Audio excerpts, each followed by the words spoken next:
Hello, everyone. Welcome back. There's a lot of shite happening right now in the world, right? And I think a lot of people can feel it. I can't imagine anybody who can't. But even if you're not glued to the news every day, there's this low hum of anxiety in the background, this tension, this feeling that things are unstable and nobody really knows what comes next. And it's all justified and warranted because we don't know what's going to come next. The players in charge are erratic and not a lot makes sense. As you all know, the US has taken action overseas that could lead to retaliation. And when people hear that, most minds go straight to the scariest image possible.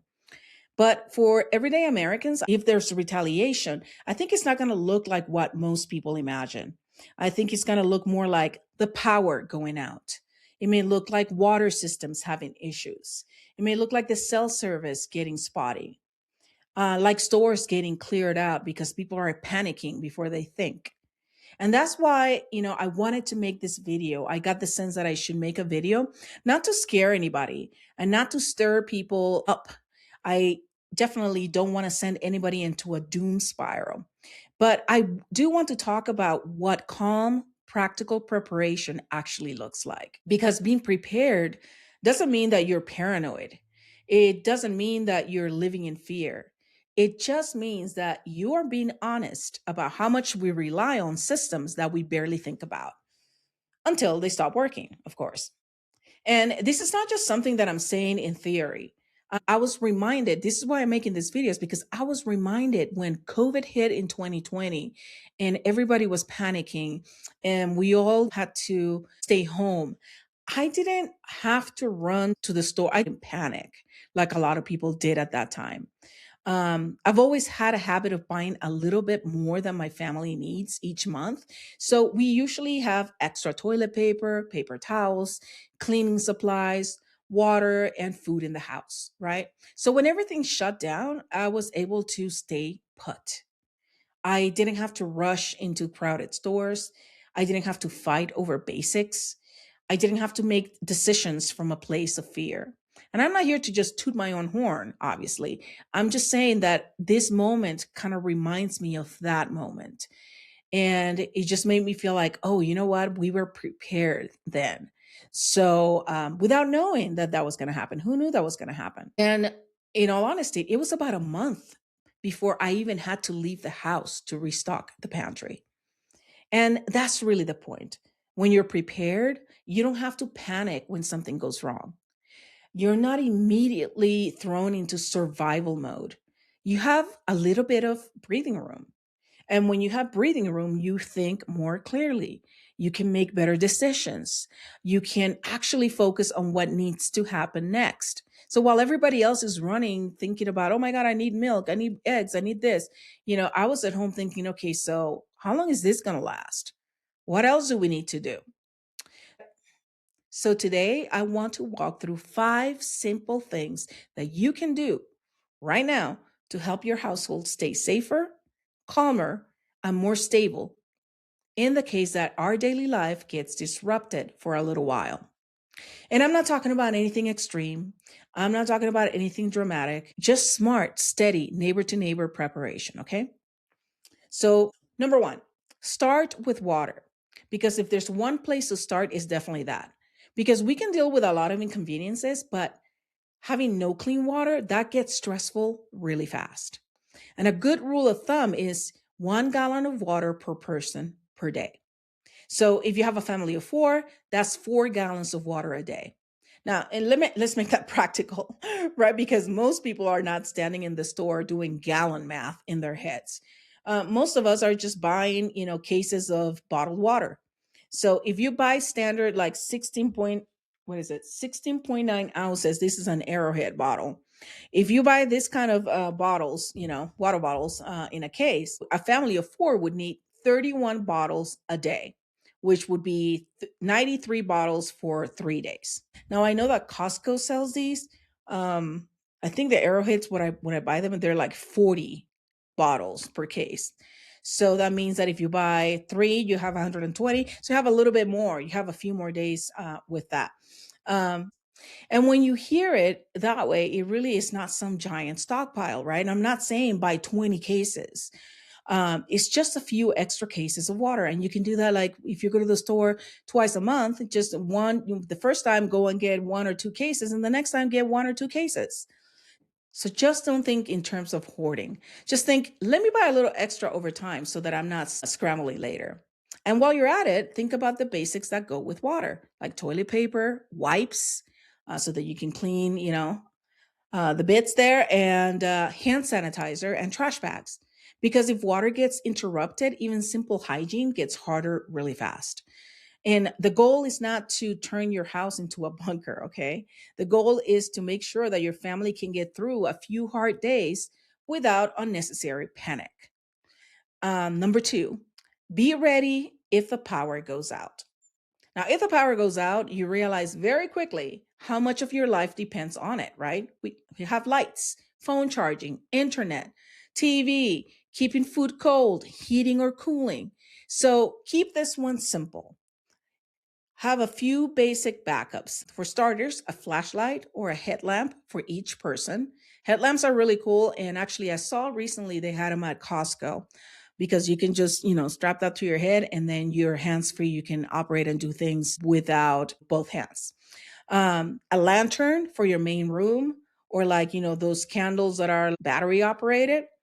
Extra batteries. The worst thing that can happen is you have flashlights, but your batteries don't work. And one or two charging power banks, something like this, right? To charge your phones. I have this too.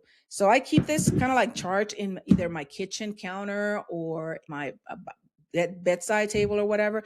Just keep it charged. Like, let's see. Yeah, so this one has charge. So just have those ready in case, the power is off, but we still have cell service, then you can still charge your phone or your computer or whatever you need. And I want to say this gently because I know that a lot of us, especially Gen Xers, we grew up with this being like the default, and it was candles. Candles should not be your main plan. They're okay as a backup, but they can also start fires. And when people are tired, stressed, distracted, or can't move around in the dark, they're actually a liability. So flashlights first, candles only if needed. And if you do use candles, put them in something sturdy, right? Keep them away from paper and curtains, and never, never, never leave them burning when you're not in the room. Because a power outage is hard enough. You don't need another emergency in the middle of the first one. Okay, number three, think about how you would eat without electricity. Now that's tricky. A lot of us are used to just, opening the fridge, ordering it takeout, or running to the supermarket, to get something we need. But if the power is down, or the stores are packed, or the systems are glitchy, that gets hard really fast. So it helps if you have food in the house that's easy, familiar, and actually useful. Not the weird survival food that nobody in your family wants to eat, right? Like those packets like, oh yeah, this is a steak and it's like some powder. I don't know about that, but I mean, I guess if it came to that, you would have to eat it. But I'm just saying, just have regular everyday things like peanut butter, like crackers, canned beans, canned soup, oatmeal. They have canned meats too. I think I saw canned chicken. There's also canned tuna, rice, protein bars, cereal. Those are dry goods, applesauce. If you have kids or babies, make sure that you have formula or shelf stable milk, and have snacks for your kids that they will actually eat, right?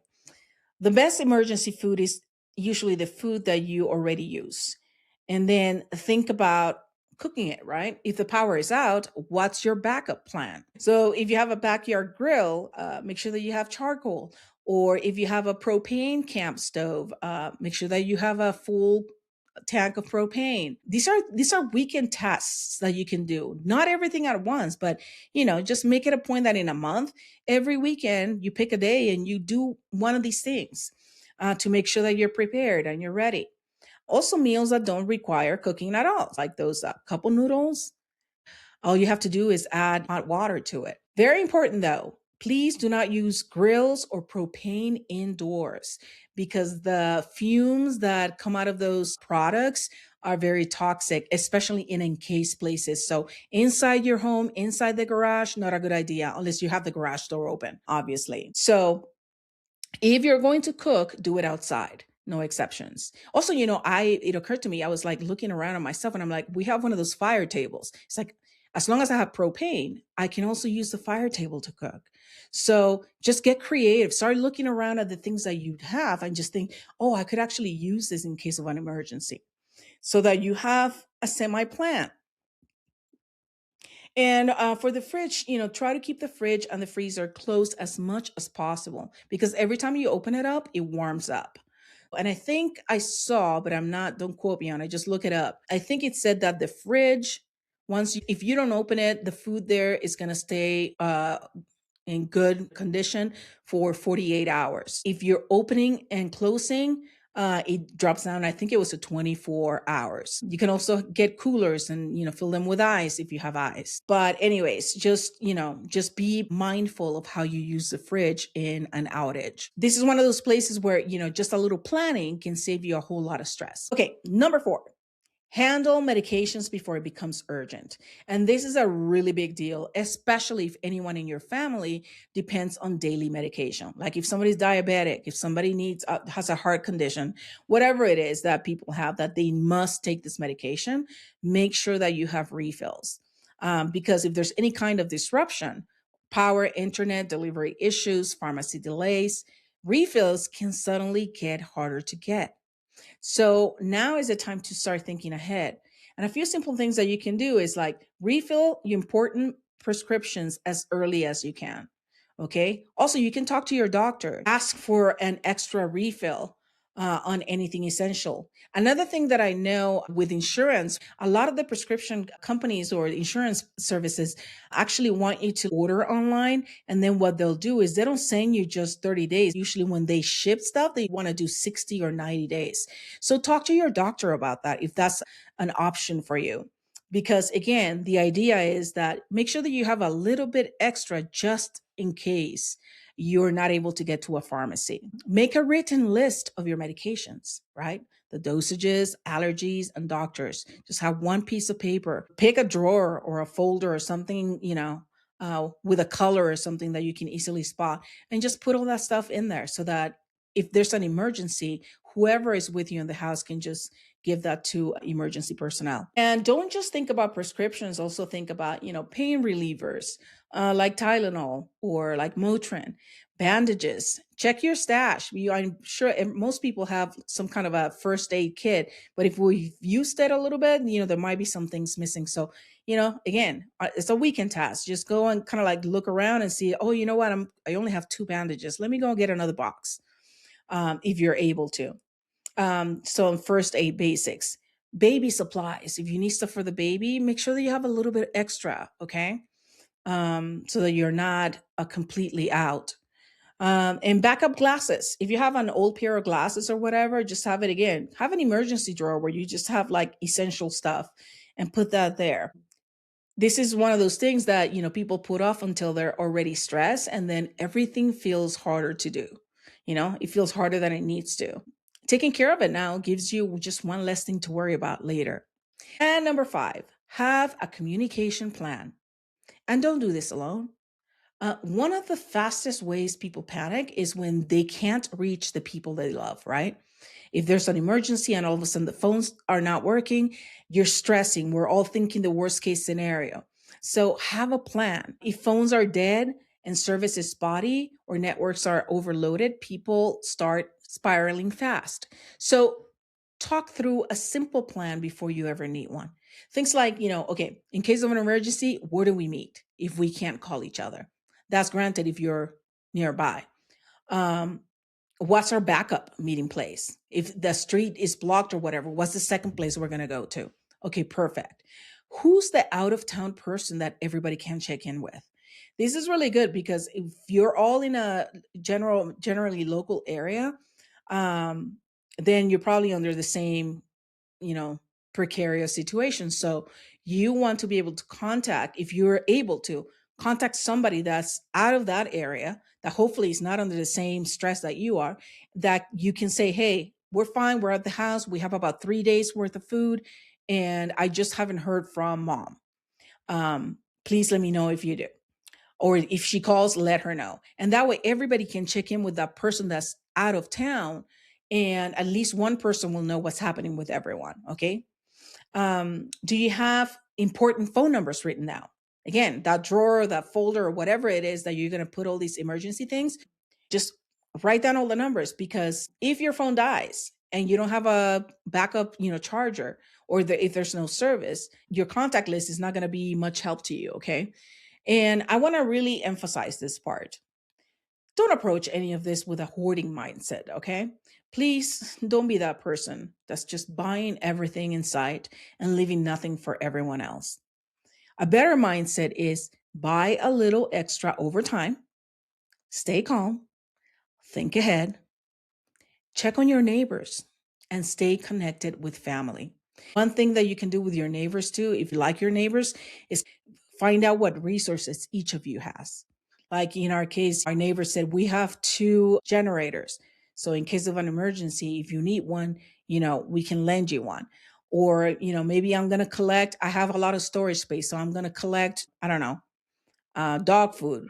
Then they're going to have dog food, I'm going to have water. We can share resources. So talk to your neighbors and find out what's going on, because that's what's actually going to make people feel safer. In a real disruption, community matters more than panic ever will. And a few things people forget, that matter more than people realize, is cash. If card systems are down, having some cash on hand is going to help, especially if you have lower bills, ones and fives or whatever.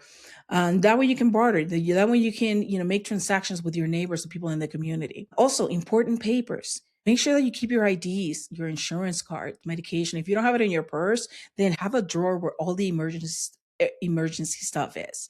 Okay, and your list of emergency contacts all together in one place. Another thing I was going to mention is gas. You know, given the situation that's going on right now, I'm sure oil prices are going to go up, and so gas is going to go up as well. So, in case of an emergency, you don't want to be stuck with an empty tank. So, go ahead and fill up your gas tank if you're able to. Again, guys, I know there's a lot of people going through a lot of situations where they're barely making it. And if that's the case, start connecting and finding out what are the resources in the community that can help you get to a place where you have a little bit of a respite, a little bit of a backup plan. So I'm saying this, and if you're a person that has resources and means, and you know of someone, one of your neighbors that doesn't, it might be a good thing to buy a little extra just in case they need it. Okay. That's if you're able to. But even if you don't have the resources, start investigating now. What are the churches? What are the food banks? What are the resources in my community that can help me with all these things? And start putting things away now, even if you don't need right now to go to a food bank, but you're barely making it, go to a food bank anyways and get a few things. Don't hoard, but get a few things so that you can stash them away. And if there's an emergency, you are ready to go. Okay. Um, and don't forget pets. If you have pets, you need to have some extra supplies for them too. So account for water for them and make sure that you have some food. And if they have meds, again, get a few refills so that you are set without having to move from your home. Some comfort basics are like blankets, clean socks, hygiene items, and simple cleaning supplies make a hard moment feel a lot more manageable. So, like, when you're going through stuff, ladies, if you are having a period, make sure that you stash up on some of the things that you'll need for those times. Because there's nothing worse than being in an emergency and not having the supplies that you need. Okay. A lot of what helps most is not glamorous, guys, is the small practical things. And lastly, mental health matters too. And honestly, this part is just as important as the supplies. Because when routines get disrupted, people get anxious fast, and adults get overwhelmed, and kids get scared, and everybody starts feeding off of each other's energy. So let's not let that happen. Part of being prepared is protecting the emotional climate in your home. And this might look like, having a set of playing cards, having a couple board games, reading, coloring, journaling. That could be a really good exercise, especially for everyone in the family, because you're getting all that anxiety out of your head and you're putting it on paper, um, and de-stressing by doing that. If you have downloaded music already to a device, then play that. Music helps, move you from, emotionally into a better place. Um, whatever makes you feel more calm. If you want to look at your garden, if you're planting food, if you can take a walk, if it's safe, keeping some kind of routine is important, because even if things are disrupted, people still need comfort. They still need rhythm. It doesn't cost you anything to dance in your own house. Even when you're scared, just shake it off, shake all that, nervous and anxious energy. We still need each other. And kids, especially, don't just need supplies, they need calm adults. So if you remember nothing else, remember this, okay? Preparedness is not just about what's in your pantry, it's also about the energy in your home. Okay, so now let's do a grounding exercise. Before we wrap up, let's take a minute to just ourselves together. And put both feet on the ground. Please make sure that you're not driving, you're not operating any kind of machinery. And you can close your eyes if you want and take a slow breath through your nose for 4 counts. Then you're going to hold it for four. 1, 2, 3, 4. And then you're going to exhale through the mouth for 6.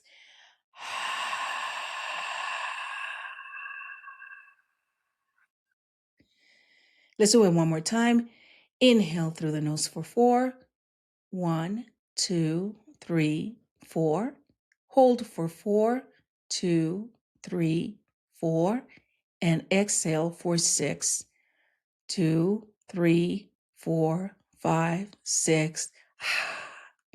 Okay, so now just take a look around your environment and see where you are and notice 3 different things that you can see.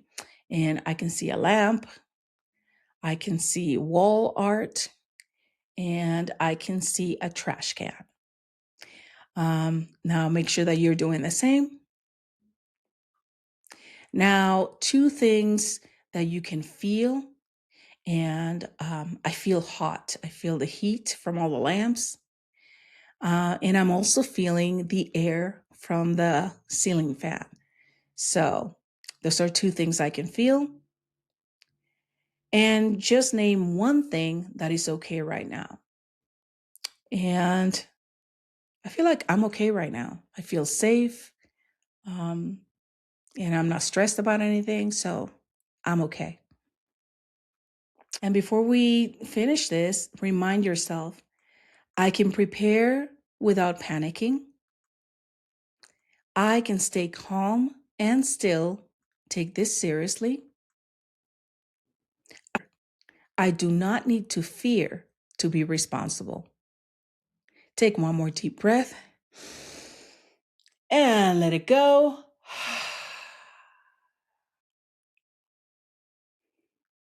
Okay, that's the energy we want to move, okay? Not fear, not denial, just steady, clear headed care. So that's really the message today, guys. This is not about living in fear, it's not about taking basic things for granted. It's about making sure that if daily life gets interrupted, your family is not starting from zero, okay? Start small. Pick up the extra water, charge the power banks, refill the meds, write down the phone numbers, talk to your people. That's it. Little steps now can make a big difference later. And remember, don't hoard, don't spiral, and don't isolate. If you're alone, or you live alone, make sure that you get to know your neighbors. If you don't feel comfortable getting to know your neighbors, there's so many things that you could be doing now on the Nextdoor app, which I know can be very toxic at times. It's a community app. I've seen people say, hey, I'm new in town. Are there any people interested in getting together, going to the park? I like hiking, or I like doing this craft, or I'm kind of shy, but I like to, whatever it is that you're into, just put it out there. Some people will gravitate towards that. Start building community, start planting the seeds now before you actually need community. Okay. Prepare with common sense and stay connected. All right, everyone. Thank you for watching. Tell me how that felt in the comments. And also tell me if there are things that you do to prepare for an emergency that I didn't mention. I'm always interested in seeing what else people are doing. And don't forget to subscribe, like, and share this video. And if you like the exercise, save it so that you can come back to it whenever you want. And until the next time, my name is Jeanette, and this is When the Shift Hits. And the shift starts with you, because when you shift, so does everything around you.